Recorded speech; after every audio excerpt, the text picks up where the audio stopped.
Buongiorno, buonasera, benvenuti amici, welcome my friends. My name is Vincenzo and welcome to my channel. And that channel is Fountain Pen Therapy. Yes, folks, I'm back. Wow, a month away. This is the first time in my lifetime that I've been away from home for any reason. Actually, I shouldn't say that. For vacation reasons, for a month. I think my longest vacation away has been roughly 20 days. I've been away for professional reasons, working on a trial for months. I remember that several years ago, but this is the first time that I actually took that long of a vacation. And let me tell you, I was really glad to come back. And you know what? I think I had fountain pen anxiety, fountain pen, I think the addiction. I missed my studio. I missed you folks. I missed this. I missed all of my other pens. And that's notwithstanding the fact that I brought 25, 26 pens with me. And it still wasn't enough. 3 journals. I did a lot of journaling. I played some golf. But most importantly, I got to see my son and share some precious time with him since he's away in Portugal. I've got to see a bit of Spain, a bit of Portugal. So overall, can't complain. Back to the grind. But, you know, I just arrived yesterday, which is Saturday. Today is Sunday. And, you know, it's 3 o'clock in the morning right now. First of all, just the hours, you know, went to bed really early. It was a long flight. I woke up early and I said, I got to do this. I mean, I just can't. It's Sunday. They are expecting a recap. So I've got to do something more than just a pen review that I have planned. That may get published anyway, but I figured I'd give it a go. It's 3:30. I am drinking my espresso. I'm hope that I've lost my touch, as they say. Let me just take a sip. But what I thought I'd do today is maybe just go over, if there's weekly recaps, this may be an annual recap. And I want to do it as short as possible. I'm not going to get into all of the details, but I think I want to just, you know, if we're going to look at the market and we're going to look up fountain pen therapy studios and what we've done, etc., I think what I'd like to share with you is what I saw, the highlights of 2025. What were the highlights of fountain pen therapy studios in terms of my own collection, in terms of the channel? What are my objectives for 2026? And this way, I think this will start. What have I got planned for you in the next couple of weeks? And, you know, we'll start our season, the 2026 season, in that fashion. So without any further ado, Fountain Pen Therapy Studios presents the 2025 yearly recap.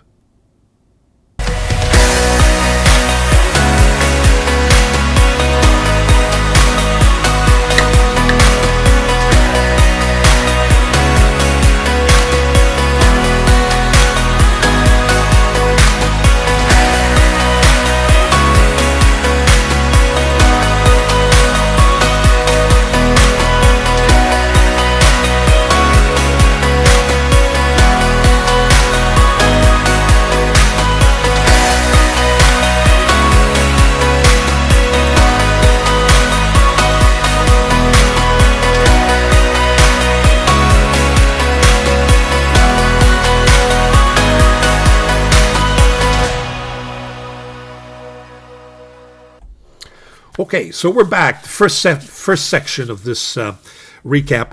What were the highlights of the 2025 fountain pen market, if you will, of our community? Now, you know, this is not a scientific survey. This is not something that I did research specifically for. It's just my sense of where the market was last year and how it influenced me, and in terms of the community as well, to the extent that I have access to many, many videos, as we all do. It kind of gives you an idea of where we are at. It's not the most scientific thing, but I think it's nice to be able to, and I would love to be able to sit around a table and chat with people and say, where were we in 2025? Well, in my perspective, first of all, I think the main highlight of 2025, and many others may not share this, is I think that there's been an evolution in the Chinese pen market. Gone are the days of clunkers and cheap, heavy pens that don't write and that leak all over the place. I think the Chinese pen market has evolved. Now, I did take a look at Shanghai Dude's analysis of 2025. There, it appears to be a little more negative than mine. From my perspective, it was a banner year. We got some beautiful, beautiful Chinese pens. The leaders being, in my view, Asvine, Majon, and Wingsung. But, Admok was still in the picture. Jinal, not many new offerings, if any, but, lots of new colors and the same pens, but different materials or different look. Pen BBS on Dieman kind of, they weren't dominant as they used to be. I think we got 2 or 3 offerings from each for the year, which is unfortunate. I don't know what's going on there, but it all be financial from what I understand. It's not easy. It's not easy market, and we can't expect that drive, I guess, that Pen BBS and Hongdian had several years ago doesn't appear to be still there. I'm not suggesting their products are any they're just as good perhaps, but there's just not many. Whereas when you compare that to Asvine and Majon, there's no comparison. I think Asvine is a big leader. I think Asvine's kind of penetrated the North American or the Western market fairly well. I wish them all the best for 2026. I know they presented to us some just gorgeous writing instruments, and that leads me to say that the Chinese pen market, there's no more, just fine nibs in the Chinese pen market. The evolution is not only in terms of how some of the designs, at least for Asvine, the number and the variety of designs, a variety of materials being used, anywhere from metal, titanium to resins to acrylic, etc. Different colors, different designs. But I think the best thing that happened in 2025 is the evolution of the nibs. Now, Asvine's got a number 6 nib, it's got a number 8 nib, anywhere ranging from extra fine, medium to 1.1 stub, which was unheard of several years ago. All you got, maybe, if you were lucky, if you got a fine, and most of it was extra fine.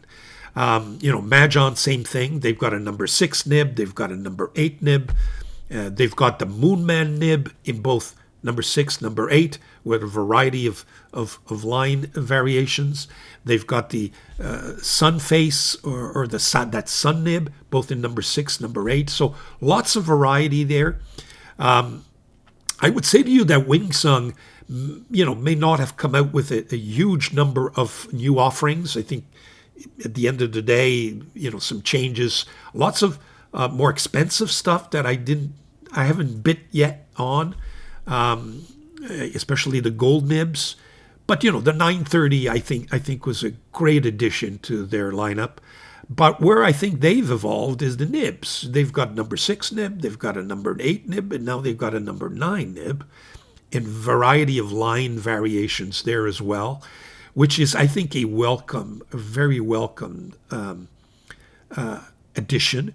So, all to say that, and in my view, the number 8 nib and how the Chinese have made that number 8 steel nib popular is going to influence the market. And I think we've seen it do so in 2025. Now, before we get to look at something else, I also want to mention that another thing that marked the Chinese market is the quality of the clones. or the fakes, or the inspirations, etc. And I'm not suggesting that this is either positive or negative. It all depends on how you view that.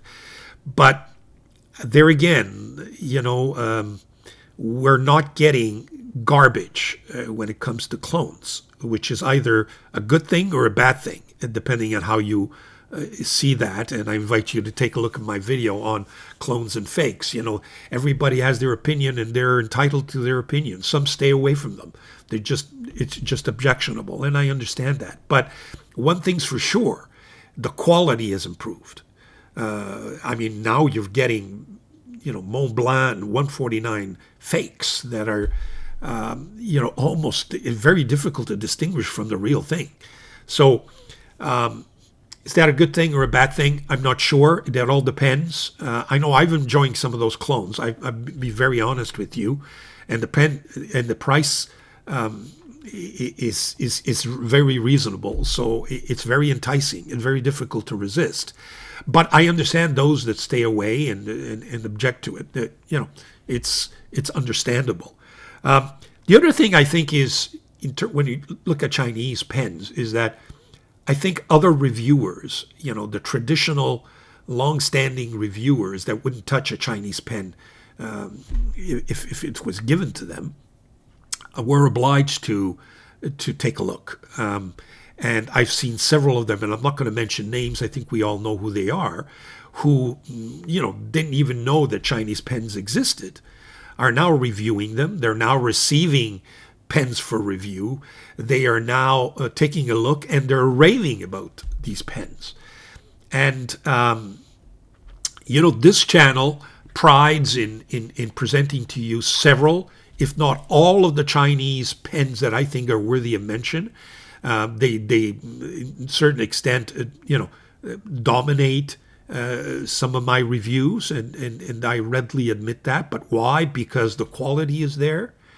It's trendy, and the price points, even though prices have increased, they're still, some of the cheapest or some of the less expensive pens on the market. Yes, we don't see any more $20 pens, other than Jinhao, who are still very, very, very, the least expensive. We're getting into the 60s and the 70s and the 80s, and even some of them are over $100 Canadian. But all to say that they're still, for the quality you're getting, and they are trendsetters. I think I'm hoping that 2026 just brings more to the table, and we shall see. But yes, so long-standing reviewers, and I guess even the community and even the collectors have been obliged in 2025 to take notice. And they are presently all raving about how surprised they were when they picked up an Asvine C80 or an Asvine, the recent Asvine V800, and say, wow, where did this come from? So I'm hoping that they're here to stay. I know that we're now January. Asvine has already come up with the Asvine J16 and the ebonite finishes. I've ordered one of them. It's on its way. So there you have it. On Dieman, I think, has come out. Teresa Harris put up just a small ad or announcement saying that there's a new the D5 X. I think X probably mean with a converter as opposed to piston, with a different color. So things are happening. Hoping that January brings us the start of a beautiful 2026 season. Now, what else? What other trends do I see? Well, I think the number 8 steel nib has become trendy, and it's a welcome trend. And I think it's the Chinese that started it. Now we have Leonardo on the bandwagon, which got me on the bandwagon because it's making those beautiful pens a little more affordable. So they've got a number 8 steel nib, which is just absolutely outstanding. Gravitas is continuing and has its number 8 steel nibs. We saw also 54T, which their nibs look suspiciously similar to those of Gravitas. But the number 8 steel nib, I'm hoping, is a trend for those who like big nibs and don't want to spend money on what used to be number 8 titanium. Is essentially what we had. We had some gold number 8 nibs as well in some of the more expensive brands, but they were totally unaffordable.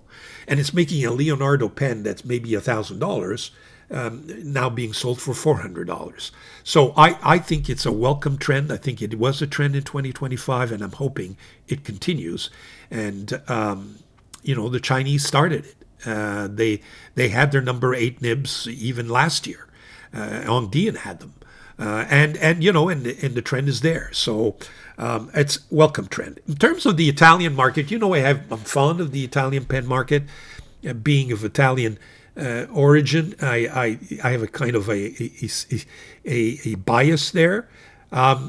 You have your usual players. You have your Aurora, your Scribo, Visconti, Montegrappa coming out with all kinds of things. Unfortunately, most of these Italian pen makers make beautiful pens. A lot of them have in-house nibs, and there's great effort there. You see, they're pieces of art, but their affordability is always a question mark, right? Not everyone can afford $1,000 pen. Although I'm not suggesting that they may not be worth that to the extent that anybody want to spend $1,000 on a fountain pen. But they are, unfortunately, sometimes just out of reach for most of us. And that's where I think the ex-owners of Delta come in. Both Leonardo and Nino Marino, the Nino Marino group. Leonardo's got Leonardo pens, and they got the Radius brands. Delta or Nino Marino's got the Delta, Nettuno, Mayora. You got some of the Nino Marino special editions. I think both houses, if you will, or enterprises have made Italian pens a little more affordable. I'm not suggesting that they are all affordable, but I think you do have a range there that you may not find in other famous Italian brands, and I would welcome to see more affordable pens coming out of Aurora, for example. Montegrappa's got their standard cheap or less expensive pens that haven't really evolved, but most of them are, just gorgeous pieces of art. Visconti's got some, but not much there. Scribo, beautiful pens, but again, very expensive. So just to mention a few.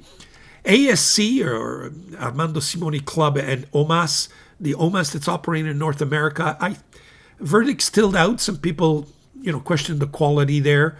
I know that my OMAS pens, the modern ones that I've purchased, are working out just fine. And I know that there's OMAS back in Italy that's introducing, maybe coming back into the market. But there again, I think it's going to be high quality, high priced for a very infamous brand that's been resurrected. So how affordable they will be, the verdict's still out. But both Leonardo and Delta, I think, have made their mark. You see them more and more in the North American market in terms of the retailers or the internet vendors and sellers in North America are selling the Delta and Leonardos. Leonardo has come up with some beautiful, beautiful pens. But in the past, there were all Yowo nibs and yes, branded. But I've got a feeling that they've now stepped into that in-house nib world, which I'm hoping Delta will soon. They are, and they will be, and they continue to be my favorite Italian pen makers.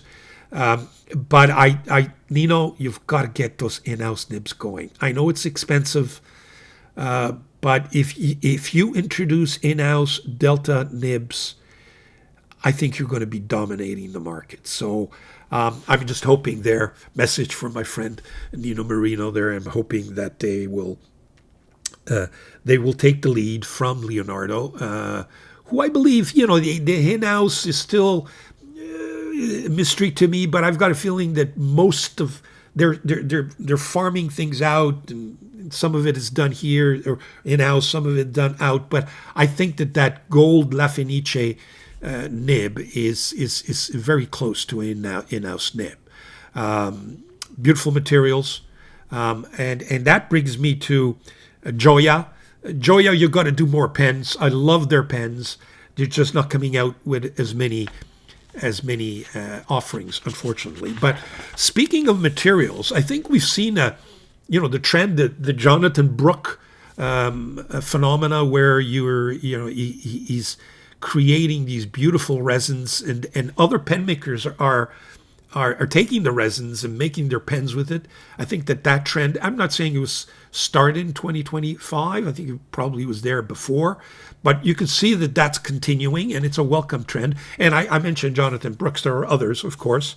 And that's a very interesting trend, I think. It adds some quality and also some spice to, for example, Japanese pens are beautiful pens, beautiful nibs, beautiful writing instruments, but a little bit boring when it comes to that section. And look, I know a lot of people will object to that, but you know what I mean. So we shall see. We shall see where that takes us. Special editions from retailers like Pen Chalet, Goulet Pens, Atlas, Goldspot also seem to be trendy.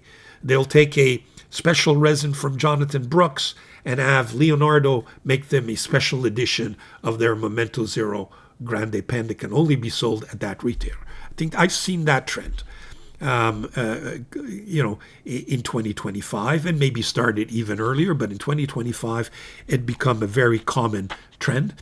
My friends at Stilo and Stile and Casa Stilografica, I think, have penetrated our North American market. They are there to stay. They're good competitors, and they offer excellent products. So I wish all the Italian retailers or internet online vendors all the best.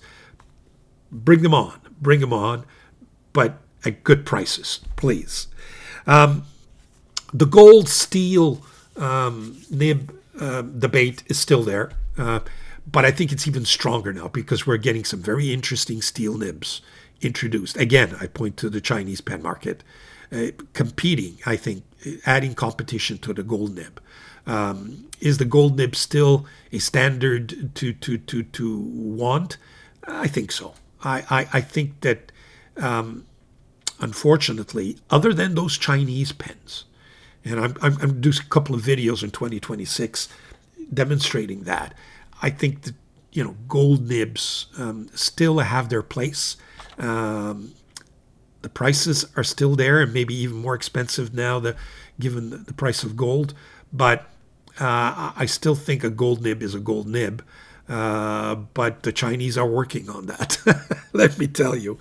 In-house versus Yowo, Schmidt, Bach. That's always a debate. I think in-house nibs are still where I would like everyone to be. But I understand, you can't take away from the quality of some of these standard nibs. They just become overly boring because you're writing with the same nib. And I think the writing experience, unfortunately, doesn't vary. So it may dissuade, at least it's dissuade this guy from, keep purchasing Yowo nibbed pens, no matter how beautiful they are. Okay, so that's in terms of the market. That's just wanted to share with you some of my thoughts. What were the highlights of fountain pen therapy studios, both in terms of my own collection and the channel? Well, I think certainly I counted them approximately over 120 pens in 2025. Most of them were Chinese pens. I think I've whether they've been reviewed or not, or just added, I purchased approximately 50 Chinese pens. There was a dozen Indian pens and some of the other pens like Gravitas, for example, or Cypress or Opus. I've got 9 Italian pens that have been added to the collection as well. So there's quite a bit of variety there. I had 100 on my channel, counted 120 published reviews, including the weekly recaps. I broke the 1 million view mark, which was a nice milestone. I've added half of that came in 2025, by the way. I've added 3,000 subscribers. I didn't quite get to the 10,000 subscriber mark that I would have hoped to achieve in 2025, but that will come in 2026. I've in excess now of 9,000 subscribers. So thank you. Grazie molto to all of you that have supported this channel. For me, this is excellent therapy, as you know, and I'm hoping I'm providing some therapy to all my viewers, and that at the same time there's some entertainment there and some information value as well. I've added Grail pens are always, a question mark. What is a Grail pen and what isn't a Grail pen?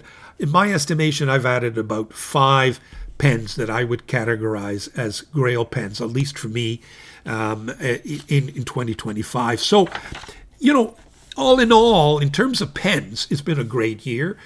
Paper products, I've been introducing a new paper product almost every week. I would say I've added about 30 new paper products, if not more, to my collection in 2025. And in terms of inks, I've added about 100 new bottles of inks. And the collection is just growing, and growing for 2025. All of them, and most of them, very interesting inks. I think there's also, what I'm realizing is that there's certain infatuations that I had in the past that are quickly disappearing. For example, you saw my video on my stub collection. At the initial stages of my pen collection years, before the channel, all I wanted was stub nibs. 1.1, 1.5, 1.4, 1.2, number 5, number 6, or number 8, I wanted stub nibs. And that, I think that obsession is gone. I think my love for the fine nib is not quite there, but man, has it evolved. And it's, part of it is if you get a good writing instrument, nice fine nib, there is no reason why you would not enjoy the writing experience. And maybe early on I just stumbled on some very bad fine nibs. They kind of I just didn't like them. Now I appreciate them. Do I appreciate the extra fine? Let's not get carried away. I'm not there yet. There are a few extra fine. Platinum, some of the Japanese offerings are just outstanding. But that's evolved. I think that's a big evolution in terms of my own likes and dislikes. I know my handwriting has evolved as well over the last year, over the last 2 years, I would say to you, and it continues to evolve. The flex nib infatuation I had in 2024 is not there in 2025. I realize flex nibs are fun nibs now for me. They're not everyday writing instruments. If there is an offering that's interesting, I will not shy away from acquiring it. So the interest is always there, but I know that at least in the latter part of 2024, I was going crazy. All I wanted was flex nibs. That's all I was looking for. And I think that's kind of, evolved to, in the sense that it's not an infatuation anymore, just an interest, but the interest is always there. At the end of the day, where do I stand in terms of pens? What pen do I enjoy the most? Or nib? I think a juicy nib is still in my sights. As you know, something that, gives you a bang when you write is still part of my DNA, so to speak. And I'm also looking to a pen that has no dry nib issues. That if there's an infatuation for 2025 that I persisted was in looking at whether or not nibs were drying up on me. Luckily enough, the Chinese pens, they're outstanding. And you'll see in the future, I'm going to be doing a video on, my travels in Spain and Portugal. Maybe one of my first videos that will come up after this one for 2026. And you'll see that I had 24 pens. Most of them were the Chinese pens, and they were just outstanding. Outstanding. None of them gave me dry nib issues. And I think that was an infatuation for me. And I think I'm going to continue to look for pens that don't dry up on me. I'm not interested in having a pen that after 2 days doesn't write anymore, and then I need to, adjust or, just play around with the feed or play around with the converter to get it going again. So if there was an infatuation for 2025, it's probably that and juicy nibs. Juicy nibs are still, for me, those nibs that I will enjoy. And that includes fine nibs, because I've realized that even in the fine nib, you have a juicy, wet, fine nib, which can be outstanding, just outstanding. So those are in terms of what I saw in fountain pen therapy, both in my collection and for the channel. Let me just take a look at notes. I wanted to review with you folks to kind of show you, give you my perspective on the objectives for the new year in 2026, both for my collection and for the channel. I think I've ignored or not concentrated enough on Indian pens, so I'm going to go back. I know I did in 2024. I think I have to take a closer look at all the Indian pen market just to see what's out there, and maybe, I know I've presented a lot of Vazier, some Ranga, a little bit of Lotus, but Vazier is always, I noticed they've come up with some ads on Instagram, and it looks like they're growing their variety, so that's a company to look out for, or a pen maker to look out for. But all of them, I think Canwright, had that big number 9 Mammoth pen that I bought. So, and there are others, and I think I want to take a closer look at that and maybe just bring back the Indian pen. Why? One, because it's affordable, and most of them make decent products. So I think they're worthwhile mentioning. In terms of the big brands, what would I like to add? I think Pilot, there's 2 interests there. That the Urushi pens, both the 845 and the big one, are in my sights. They're in my sights, and I may end up getting the big one before the prices increase in February, because I've heard it's going to be a mess. There's a rumor out there that, or maybe not even a rumor, it may be a fact, but I've heard that sailor pens will cost double the price starting in February. So if I need to purchase, or if I got to get those Urushi pens, I think time is now. We'll take a look at that and see if the budget permits. Pelican, one viewer mentioned you got to get more German nibs, more German pens. Well, Pelican is one of them. I think I've got to add the M800 to my collection, and maybe get the whole M collection, starting from M100, if there is such a thing in the modern day, and go all the way up. I have the M1000, I have an M200, but I need to get the 400, the 600, the 800, but especially the 800. I want to see what the M800 is all about, and stay tuned. I may have a surprise for you in that regard. Italian pens, Leonardo's in my sights, I got to tell you. Leonardo's there, but Delta will always be there. Delta, Mayora, they will always be in the picture.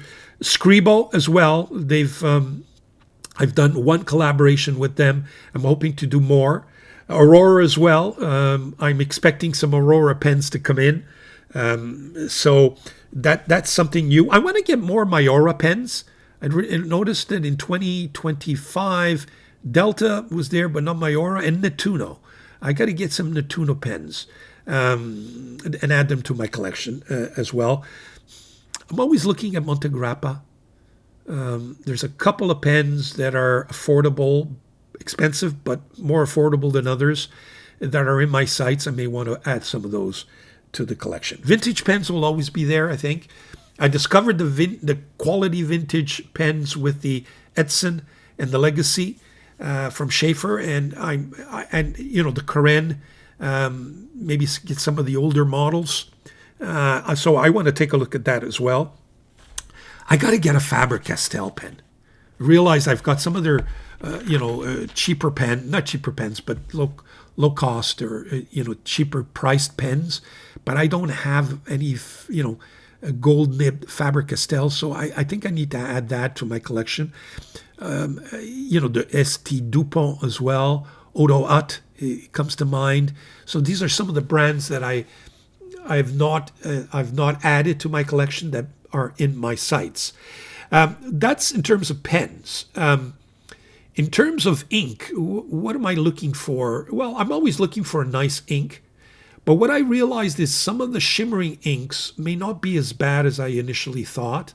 You remember it late in 2025, I started inking some of my pens with the shimmering inks and found some success there. They weren't blocking. Now, they're not all perfect, but I think my interest for shimmering inks has kind of resurrected, and you may see more of that in 2026. We shall see. I also have to start paying more attention anyway, to the inks that I have in my collection. I have 500 bottles, and some would say there's no reason for me to buy any more ink. I mean, I've got all the colors, all the brands, and I should concentrate more on what I do have. And I think I will, and present it to the viewers as part of my reviews and part of my recap for 2026. I think I want to do a little more, my favorite ink videos as well. Favorite blue inks, favorite shimmering inks, favorite this, favorite that. I think those are always popular. And do some comparisons, and so I think I want to do that as well. But one thing that I'm going to commit to, and I don't want to make a promise because promises are made to be broken, but I'm not paying enough attention to the inks that are in my pens, and I find myself being asked by the viewers, by the way, what that number 12 pen on your award video, what ink was in the pen? And I wasn't able to answer. So I'm going to have to pay. And one part of the problem is that I have a lot of pens inked because of the channel. I'm going through pens, and I'm not washing them out regularly.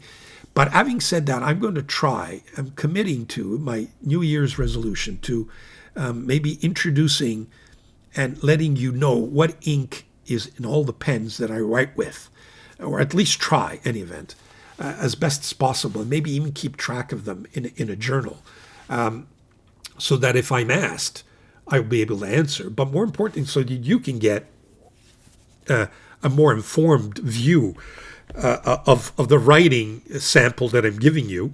And I'm talking about writing samples over and above the standard reviews. When I do my recaps and I show you my pen and I'm writing with a pen, sometimes I forget to mention what the inks are. So that's a commitment.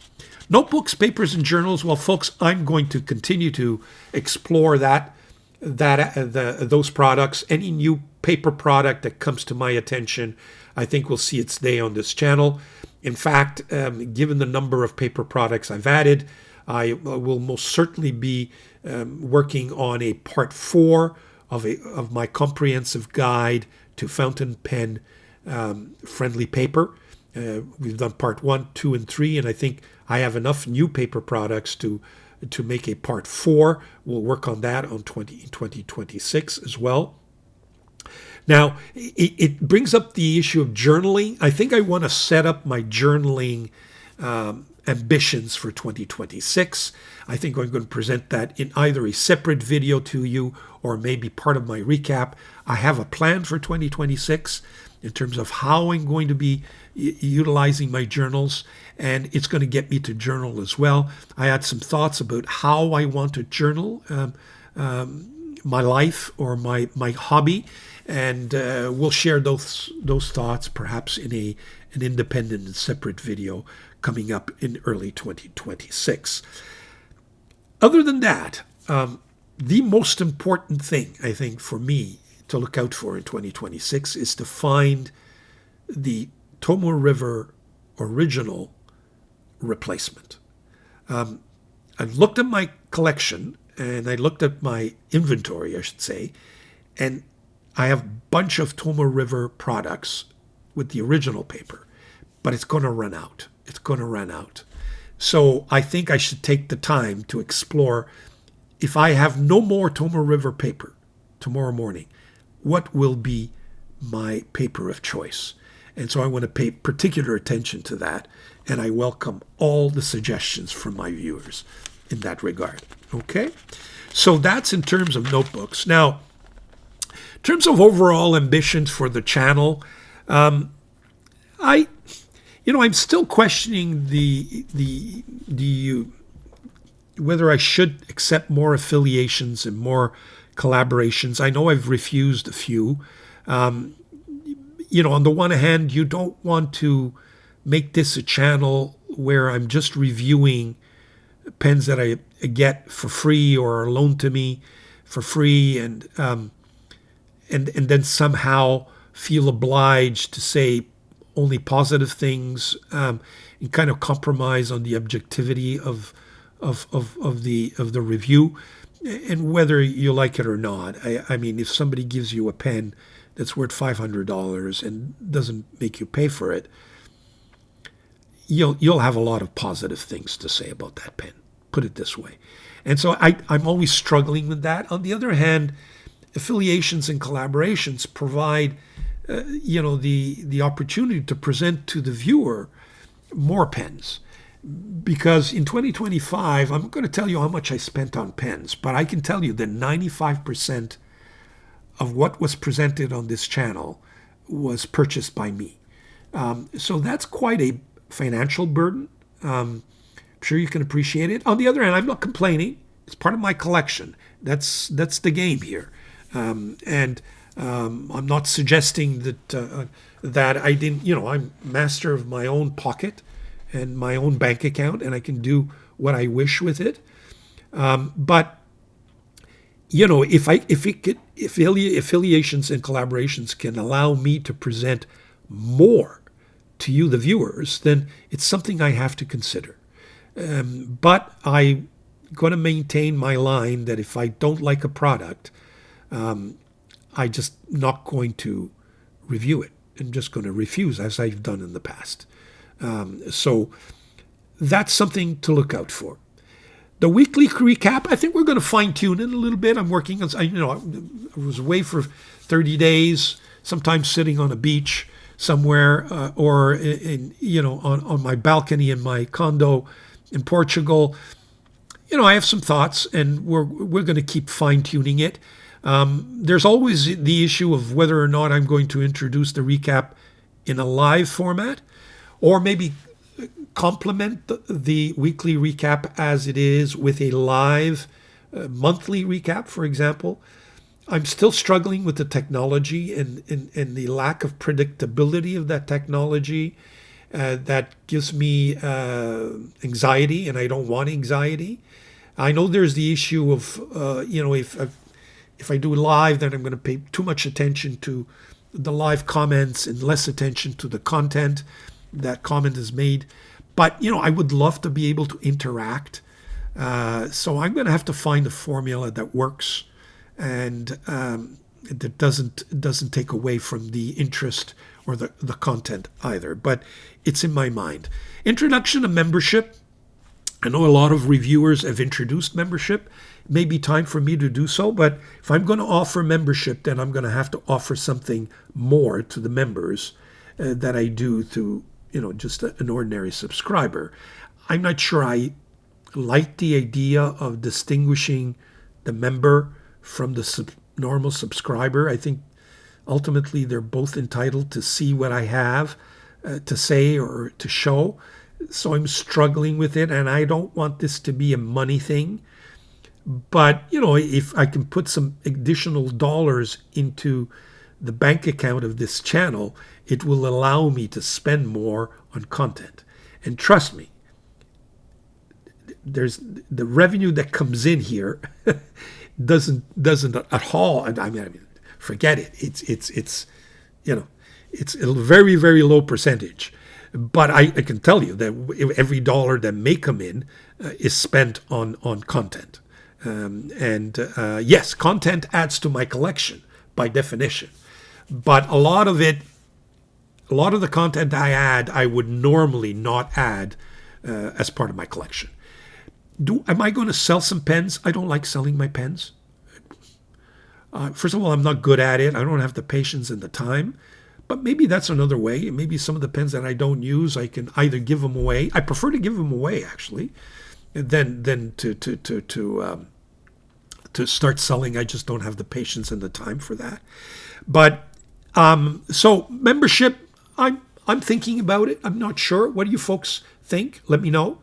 In terms of straight up pen reviews, I think I'm going to have to add a little bit of a twist to just my pen reviews. I like when I compare things, look at the nib a little more closely. I think in my pen reviews, I've done a little bit less on the technical aspects. I don't disassemble the pen all the time. I don't look at nib replacement necessarily. So we may want to do that a little more in my pen reviews. I'm not great at it, the technical aspects, but filling systems and all the rest of it. But I realized in that last video that I did on the 470, the Pen BBS, which, by the way, I pulled from my YouTube channel because I made a mistake in terms of that filling system. I thought it worked a certain way, and it doesn't. So I said, rather than mislead anybody, I wasn't sure when I did it, and I announced my colors, but rather than just mislead everybody with error-filled review, I decided to pull it, and we'll come back with the Pen BBS 470 in due course. But I realized I need to pay more attention to filling systems, and I know there's one viewer says to me, "What is it with you and filling systems? You always have a problem." He's right. So it just means I have to do more homework and get things right instead of and provide you, the viewer, with more information. The same goes with disassembly. I often don't disassemble the pistons, and I have a hand tremor, and if I do it live, it gets me. People see my hands trembling, they think I'm sick or something, and it just it's kind of doesn't add to the appreciation. Some people get very turned off by that. So, but there's a way to do things, and I think those are New Year resolutions, so to speak. What else have I got? I've got my notes here. Yeah, I for 2026, I've got to start visiting some pen shows. And maybe what I'll do is I'm going to have to schedule them in my agendas so that I plan my professional working schedule fits with those pen shows. I think it's going to have to form part of my my own channel, and also I think it's interesting. It's just another way of purchasing and adding to your collection. You get to see things that you normally wouldn't, just sitting behind the desk and ordering pens. I think we're going to introduce best of series, best of this, best of that. I have some ideas. I think those are always popular, and it gives you my point of view, and it gets me to compare pens rather than just have one single pen. You'll have 3 or 4 pens in front of you. Also, I'm working on, reviews for different nibs and comparisons. I think those are always interesting as well. Gonna have to get more nib grinds on my pens, and that's where the pen shows, I think, come into play. Because I realized if I don't like the standard Yowo, well, one way to fix that is to get a special nib grind on those nibs, and maybe that's not only something of interest for me, but will be of interest to the viewers as well. I also don't concentrate enough on my worst pens and the pens that you should stay away from. And I think most of the pens I purchase are pens that I am hopeful will be, something that interests me and they look good. But there's nothing wrong, and I've done it several times, purchasing the pen anyway, but then realizing it just doesn't live up to expectations. But I think that, having a video or videos on what pens to stay away from may also be useful for the viewer, and may also introduce some debate for my viewers to question and maybe oppose my opinion, which is always a lot of fun. I haven't given up on other writing instruments such as mechanical pencils, ballpoints, roller balls, different swatching dip pens, for example. So I think they will continue to form part of at least the recaps, and we'll see where that takes us. I think it's, especially mechanical pencils, they fascinate me. Problem is, I think I've purchased everything that exists. So, but we'll introduce that as we go along. So there you have that. So there's, I have a lot of ideas. I'm not going to go through them all in terms of different videos, but I think I want to introduce more kind of blog type videos as opposed to just straight up reviews. I think the straight up reviews will always form part of my channel. I think they're important. I think the viewership is there. I think the viewers are interested in new pens that have come out to make their own decisions.